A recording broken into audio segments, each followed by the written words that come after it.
আমরা যেখানে দাঁড়িয়ে প্রতিবাদ করছি ঠিক একই জায়গায় কিছু শিল্পী কলা কুশলী, কিছু সুবিধাবাদী, কিছু স্বৈরাচারের দোসর তারা এখানে অবস্থান নিয়ে বলেছিল যে আমরা থাকবো, আলো আসবে।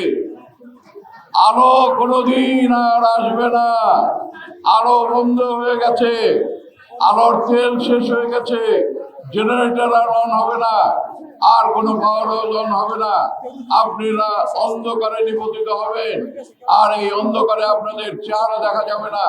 সেই জন্যই আমরা কালো পতাকা নিয়ে দাঁড়িয়েছি যে সেই অন্ধকারের ভেতর থেকে আপনারা চোরের মতো পালিয়ে যান, আপনারা জনসম্মুখে আসবেন না। আপনাদেরকে দেখলে পরে আমাদের ঘৃণা হয়, আপনাদেরকে দেখলে পরে মনে হয় রাজপথ যেখানে রঞ্জিত হয়েছিল, যেভাবে স্বৈরাচার মুক্ত করেছে ছাত্র জনতা, তাদের প্রতি আপনারা অবজ্ঞা প্রদর্শন করেছেন। এত বড় সাহস আপনাদেরকে কে জুগিয়েছে?